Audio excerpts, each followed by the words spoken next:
thank God it's Monday. Today is a day to walk with God. Just imagine that. What a privilege. I get excited when I'm just thinking about that. Like, God, the maker of the universe, wants to walk and experience his life together. What a privilege. Now, Jan preached an amazing sermon yesterday, and I want to apply it to your day today, which the sermon was on sanctification. Now, you can preach sanctification in a way that makes everybody feel miserable. Everybody goes home, I'm horrible, I'm lost, end of the story. Which is half of the truth. Half of the truth of the Bible is that we're lost without God. The other side is that God has sent his Son to save us and to make us new and to transform us. And so I found over the years that people change because of three main reasons. Either they know enough that they feel I should change, I need to change. That's probably the least thing, because knowledge changes all the time and you can kind of forget of knowledge. Then pain is an extreme motivator. If experienced heartache enough, you just want to change, right? If you've had pain enough. But the best one is actually if you're inspired enough. If you just see a version of yourself in the future that you want to become. People do things that are enormous. And that's the type of sermon that Jan preached. It was on Ephesians 4, and he started off by verse, I think, 21 or 19. They have become callous and have given themselves up to sensuality. They is the people who are not with God. The sensuality, greedy, to practice every kind of impurity. But that is not the way you learned Christ. Assuming that you have heard about him and were taught in him, as the truth is in Jesus, to put off yourself, which belongs to your former manner of life, and is corrupt through deceitful desires, and to be renewed in the spirit of your minds, and to put on the new self, created after the likeness of God in true righteousness and holiness. And what a weird sentence, right? What's the action here? What's the core action?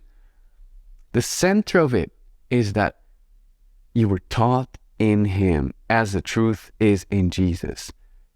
If you know that, if that is your core foundation, that was the main message, then you will start to change. You will put on that new you. You will see a new version of you that you could become. Now, there's a lot of yous in there, right?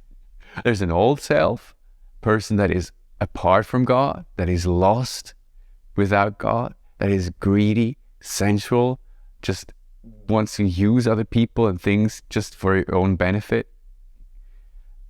Then there's a new you that you could become if you put on more of Jesus. And then there's a third you, the you that is deciding who you put on.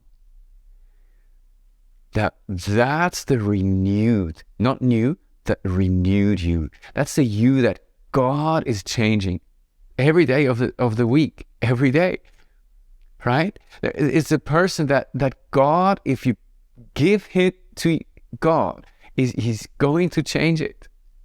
And that's what I want us to do. Instead of like put on self-help pressure, it's God help. Jan said this so well. He said the Bible is not a self-help book. It's way more depressing. The Bible says you're lost without him. It's a God help book. It's put God into it, put Jesus into it, and that's what's going to change you. So with that, my question to you is, where do you want to be made new? What area of your life is old and rotten and stinky? And what do you want to hold towards God for him to make it new? Share that in a connect group. Talk about it in an honest room, in an honest place. Be open about it. Pray together. Grow together. Now, what does it practically mean? How is that new you behaving? What does it do? That's where we're going to go into next week and the weeks after, because we're interested in that. We want to become more like Jesus, don't we? But for now, it's more the question of where do you and I want to be renewed? Where do we need renewal? And then pray for it. Ask God to come into that area of your life and see what happens.